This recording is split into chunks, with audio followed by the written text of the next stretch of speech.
1865년 구세군의 창설자인 윌리엄 부스가 세상을 떠나는 그때에 남긴 말이 있습니다. 장차 그리스도 없는 기독교가 올 것이다. 거듭남 없는 구원이 올 것이다. 그리고 그리스도 없는 성경을 읽는 그러한 시대가 올 것이다. 이런 이야기를 남겼는데, 오늘 우리 사회와 또 이 시대를 볼 때 점점 그렇게 흘러가고 있다는 것에 마음이 참 아픕니다. 성탄절에 예수님 없는 축제, 예수님 없는 그런 잔치가 벌어지고 있습니다. 거리마다 캐롤이 울리지만 예수님 없습니다. 점점 예수님을 잃어가는 이 시대를 보면서 참으로 마음에 통해하는 심정을 갖지 않을 수가 없습니다. 성탄의 계절이에요. 우리 모든 성도님들, 이 성탄의 계절에 의미 있는 성탄절이 되시고 예수님을 모시고 또 예수님과 함께 참 기쁨과 감사와 또 주님께 아름다운 경배를 올려드리는 그런 성탄의 계절 되시기를 바랍니다. 오늘 말씀을 통해서 특별히 천사가 마리아에게 수태고지를 알립니다. 그때 마리아가 보인 모습을 통해서 오늘 우리에게 신앙의 큰 교훈을 받기를 원합니다. 먼저 마리아는 은혜를 받은 자였다는 것입니다. 자, 본문 27절과 28절의 말씀이에요. 우리 같이 한번 읽어봅니다. 다윗의 자손 요셉이라 하는 사람과 약혼한 처녀에게 이르니 그 처녀의 이름은 마리아라. 그에게 들어가 이르되 은혜를 받은 자여 평안할지어다. 주께서 너와 함께 하시도다 하니, 마리아는 하나님으로부터 은혜를 받은 자였습니다. 여러분, 은혜가 무엇입니까? 받을 조건이나 자격이나 신분이 되지 못하지만 거저 공짜로 받게 된 것, 이것을 은혜라고 이야기합니다. 특별히 에베소서 2장 8절은 은혜가 무엇인지 보여주는 말씀인데요, 우리가 잘 아는 말씀입니다. 에베소 2장 8절의 말씀을 제가 읽어봅니다. 너희는 그 은혜에 의하여 믿음으로 말미암아 구원을 받았으니 이것은 너희에게서 난 것이 아니요 하나님의 선물이라. 우리는 구원받은 인생이라는 겁니다. 그런데 그 구원이 어떻게 가능합니까? 이것은 믿음으로 되는 일이다. 믿음으로 된 일이다. 그러면서 말씀하시기를 이것은 너희에게서 난 것이 아니요 하나님의 선물이라. 하나님의 선물이라. 자, 구원이 무엇입니까? 하나님의 선물입니다. 내가 뭐 대단한 거 했나요? 받을 자격 있나요? 하나님께서 내게 거저 주시는 선물, 그것이 구원이에요. 아유, 저는 죄를 지어서 교회 못 나가요. 저는 교회 나갈 자격이 없어요. 예수 믿을 자격이 없어요. 여러분, 자격 가지고 구원받는 게 아니고 받을 만한 어떤 내 조건과 환경, 능력으로 받는 것이 아니라 믿음으로 하나님의 은혜 아래서 거저 받게 된 선물입니다. 이것이 바로 구원이에요.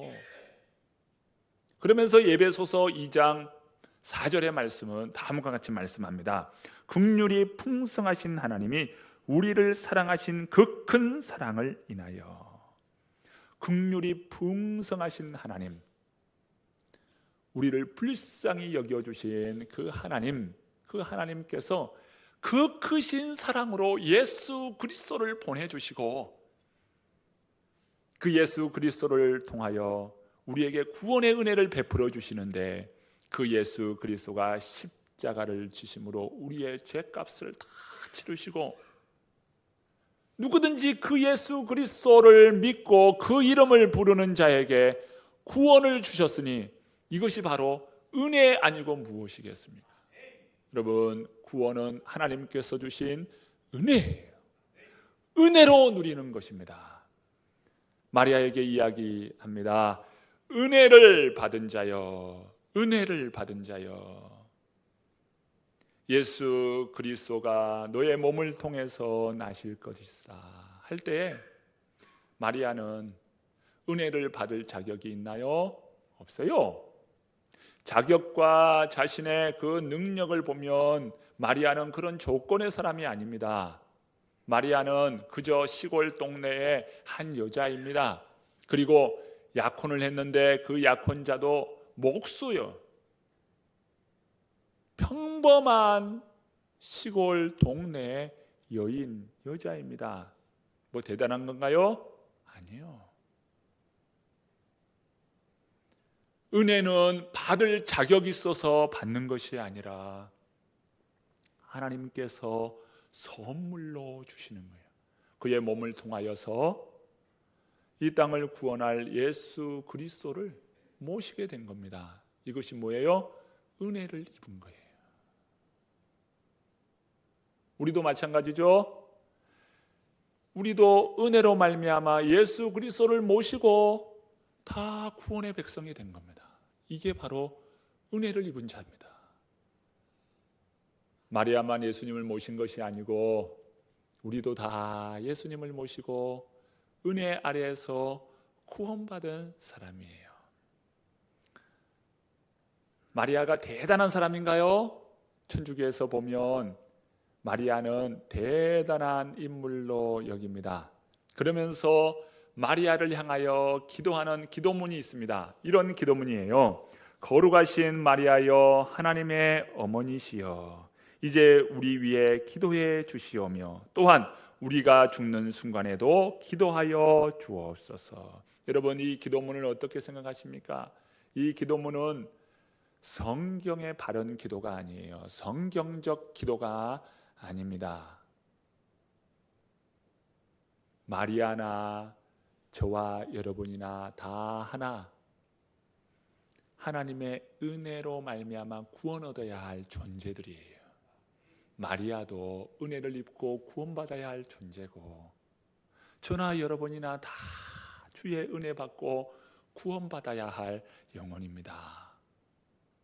마리아가 대단한 그런 인물이 아니라 그저 은혜 받아야 할 그런 인생인 것이죠.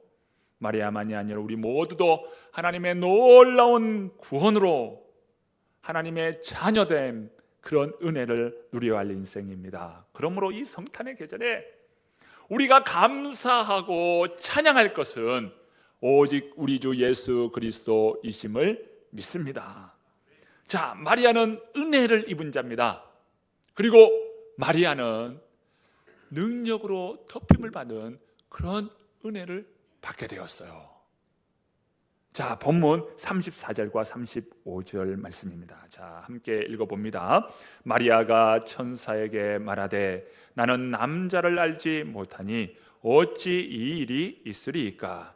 천사가 대답하여 이르되 성령이 내게 임하시고 지극히 높으신 이의 능력이 너를 덮으시리니 이러므로 나실 바 거룩한 이는 하나님의 아들이라 일컬어지리라. 유대의 여성들은 대개 15세 전후로 하여 결혼을 하였습니다. 그들에게 있어서 순결은 생명처럼 귀하게 여겼어요. 그런데 어느 날 천사가 마리아에게 이야기합니다. 내 몸에 성령에 의하여 능력이 덮임으로 내게 네 몸에서 잉태할 자가 있다. 이 잉태의 소식을 전한 겁니다. 여러분, 유대는요, 이 결혼 전에 이러한 일이 있으면 돌로 쳐서 죽이는 그런 아주 무시한 법이 있었습니다. 그러니까 마리아가 지금 이러한 소식을 들었을 때는 얼마나 두려워요. 얼마나 무서워요. 마리아는 무섭고 두려웠습니다. 그런 가운데에 주님께서 말씀하시기를, 천사를 통해 말씀하시기를, 성령이 내게 임하고 지극히 높으신 이의 능력이 너를 덮을 것이라는 거예요. 그러면서 한 사건을 이야기하는데, 친족 엘리사벳이 아이를 갖지 못한다 했는데 그가 아이를 갖게 되었다는 겁니다. 자, 본문 36절과 37절 말씀이에요. 우리 한번 같이 읽어봅니다. 보라, 내 친족 엘리사벳도 늙어서 아들을 배었느니라. 본래 임신하지 못한다고 알려진 이가 이미 6달이 되었나니 대저 하나님의 모든 말씀은 능하지 못하심이 없느니라. 친족 엘리사벳, 이 엘리사벳과 마리아의 관계는 이종사촌지간입니다.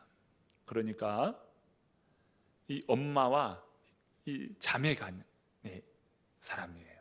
그러니까 이종사촌 간에 있는 사람입니다.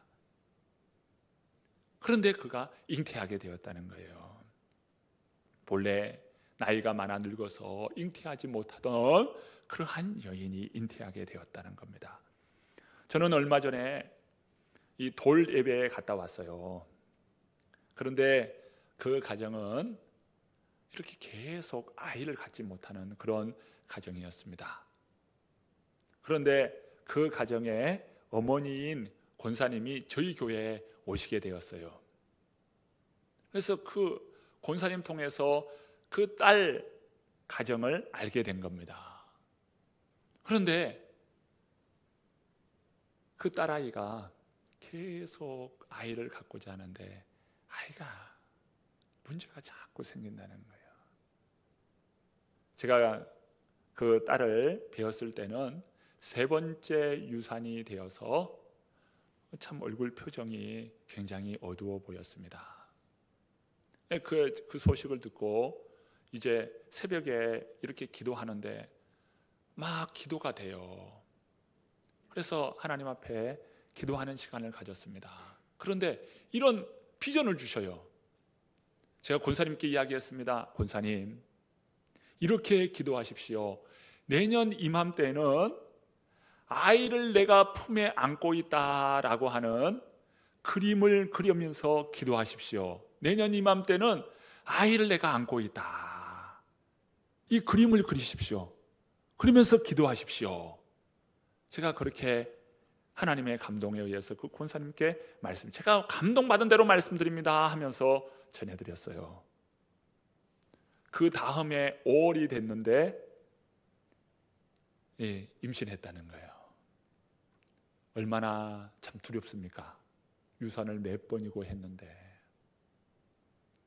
그런데 그 아이가 정상적으로 자라서 얼마 전에 돌이 된 거예요. 돌예배 갔잖아요. 가서 그 아이 안고 축복해주고 그 가정을 축복해주고 왔습니다.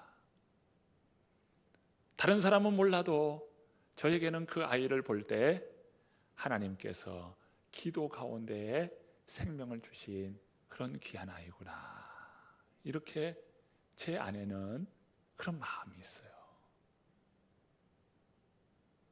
마리아가 이제 이 엘리사벳도 아이를 낳지 못한다는 그런 상황 속에서 하나님의 은혜로 이 아이를 갖게 됐다는 소식을 들었을 때 하나님의 뜻에 순종하기로 합니다. 주의 말씀대로 순종하기를 원합니다. 이렇게 마음의 결단을 해요. 자, 본문 38절 말씀입니다. 38절 말씀 읽어봅니다. 마리아가 이르되 주의 여정이오니 말씀대로 내게 이루어지이다 하며 천사가 떠나가니라. 우리가 왜 은혜를 누리지 못할까? 많은 경우에는 하나님의 말씀에 대한 믿음이 없기 때문입니다. 말씀에 대한 믿음이 없기 때문에 은혜를 누리지 못하는 경우들이 대다수예요. 빈민가에서 자란 한 소년이 있었습니다. 아버지가 너무 일찍 돌아가신 거예요. 그리고 어머니와 이 소년만이 그 집에 있는 겁니다.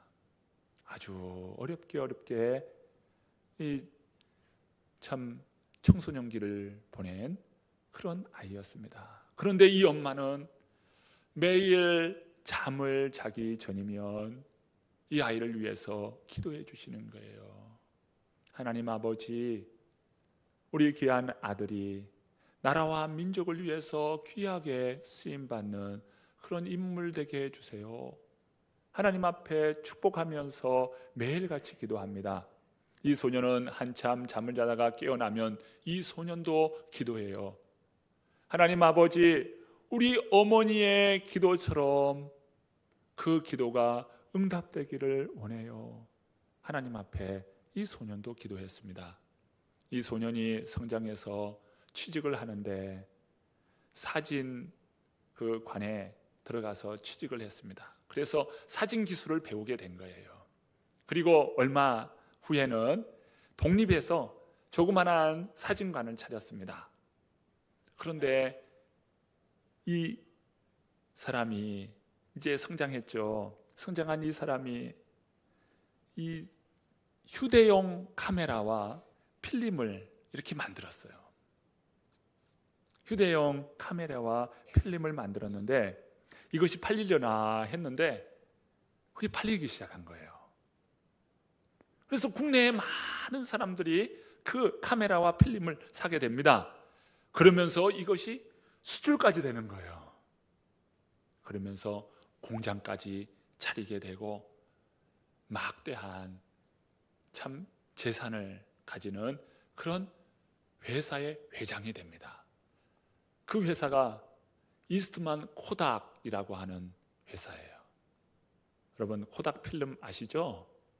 네, 바로 그 회장의 이야기입니다. 그 회장은 생각할 때 하나님께서 그 어머니의 기도와 나의 그 기도에 응답해 주시는 좋으신 주님이시구나 하는 그런 마음이, 그가 늘 회사를 경영하고 회사를 이끌어갈 때마다 하나님의 은혜이구나 라는 것을 이 회장이 경험하게 된 겁니다. 여러분 회사를 경영해 보시는 분들은 알아요. 여러분 회사를 경영하고 사업하시는 분은요, 하나님의 은혜 아니고서는 안 된다는 것을 압니다. 하나님의 은혜가 부어져야 해요. 그냥 하나님께서 선물을 주셔야 되는 거예요. 그것이 바로 이 회사를 경영하는 분들이 경험하는 일입니다. 사람이 아무리 노력하고 사람이 아무리 하려고 해도 하나님의 은혜 없이는 안 돼요. 이 이스만 코닥의 그 회장도 하나님의 은혜가 필요하다는 것을 알았고 그때마다 하나님께서 은혜 주심을 알았어요. 거대한 회사를 이루게 되었습니다. 얼마나 감사해요. 그러면서 그의 재산의 절반을 하나님 앞에 드립니다. 여러분 절반을 드렸다는 것이 중요한 것이 아니라 그 신앙의 고백이에요. 하나님께서 나를 그 빈민가에서 자라났던 나를 이처럼 하나님께서 축복의 사람으로, 막대한 부와 명예를 가진 사람으로 세워졌다는 그러한 그 고백이 그 안에 있었다는 거예요. 여러분 오늘 우리도 하나님의 은혜가 필요하지 않습니까? 오늘 우리에게도 하나님의 능력이 필요하지 않습니까? 지극히 높으신 하나님의 능력이 너를 덮으시리니, 마리아에게 하나님의 능력이 덮였듯 저와 여러분에게 하나님의 능력이 덮여지기를 간절히 축복합니다. 마리아는요 이제 그 하나님의 말씀에 순종하기로 결단합니다. 본문 38절 우리가 읽었습니다마는 다시 한번 보십니다. 함께 읽어봅니다. 마리아가 이르되 주의 여종이오니 말씀대로 내게 이루어지이다 하며 천사가 떠나가니라. 하나님의 은혜를 입고 믿음을 가진 사람은 이제 말씀 앞에 순종하는 결단이 필요합니다. 천사로부터 하나님의 말씀은 능치 못하심이 없다는 음성을 듣고서는 마리아는 확신을 가졌습니다. 그리고 고백하죠. 마리아가 이르되 주의 여정이오니 말씀대로 내게 이루어지이다. 마리아는요, 자신은 종이라는 거예요. 종은 무엇입니까? 생명의 주인이 따로 있다는 거예요. 재물의 주인이 따로 있다는 거예요. 나의 모든 것이 다 주인 것이라는 거예요. 이게 종에 대한 고백입니다. 나는 여종입니다. 나는 종입니다. 하나님은 나의 주인이십니다. 여기에는 뭐가 있어요? 신앙의 결단이 있는 겁니다. 신앙의 결단이 있어요. 믿음은요, 순종함으로 완성됩니다. 한번 따라서 해보실까요? 믿음은 순종함으로 완성됩니다. 아무리 믿음이 좋아 보여도요, 순종하지 않으면 그 믿음은 헛믿음이에요. 하나님은 순종하는 사람을 찾죠. 비록 부족합니다. 또 있는 것이, 가진 것이 별로 없어요. 그럼에도 하나님께서 주신 그 말씀과 사명 앞에 순종하는 겁니다. 이게 바로 믿음이에요. 히브리서 5장 8절에 예수님의 생애를 묘사하면서 다음과 같이 말씀하셔요. 그가 아들이시면서도 받으신 고난으로 순종을 배웠다고 말씀합니다. 여러분, 이 반항이나 비판은요, 가만히 있어도 저절로 압니다. 반항하고 비판하는 것은 저절로 잘해요. 그런데 순종은요, 훈련되고 순종은 배워야 하는 겁니다.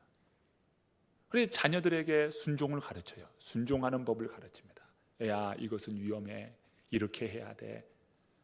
야, 어른이 오면 어서 일어나서 인사를 해야지. 여러분, 이런 순종의 이것은요, 계속 교육하고 훈련해야 하는 거예요. 순종은 배우고 훈련되어야 합니다. 세계적 명성을 지닌 앤드류 모레이는요, 다음과 같은 이야기를 합니다. 반항은 죄인의 체질이다. 그러나 순종은 고된 학습이다. 여러분, 하나님의 말씀 앞에서 순종하고 훈련되기를 바랍니다. 마리아는 주의 말씀으로 내게 이루어지이다. 위대한 고백을 했어요. 말씀대로 내게 이루어지이다. 군대 갔다 첫 휴가 온 아들이 있습니다. 아버지가 그 아들에게 이야기합니다. 너 군대 가서 무엇을 배웠냐 하니 아들이 하는 이야기가, 예, 아버지, 순종을 배웠습니다. 그러자 아버지가 하는 이야기가, 야, 내가 평소에도 순종에 대해서 말했지 않니? 그러니까 아들이 하는 이야기, 예, 아버지, 맞습니다. 그런데 군대에서 배운 것은 즉시 순종을 배웠습니다. 예, 알겠습니다. 예, 할 수 있습니다. 예, 해보겠습니다. 즉시 순종을 배웠다는 거예요. 여러분, 순종도요, 즉시 해야 돼요. 즉시 하지 않으면 그 순종을 잃어버립니다. 하나님께서 이렇게 내게 은혜를 주시면, 하나님께서 내게 응답을 베풀어 주시면 이렇게 하겠습니다. 응답이 있습니다. 순종합니까? 즉시 순종하며 하지 않으면 그 순종을 잃어버립니다. 여러분, 순종도요, 즉시 해야 되는 거예요. 마리아는 결코 우리의 경배를 요구하지 않습니다. 그러나 마리아가 보여준 이 신앙의 모습을 오늘 우리들은 배워야 합니다. 마리아는 은혜를 입은 자였어요. 그리고 하나님의 말씀에 순종하기로 합니다.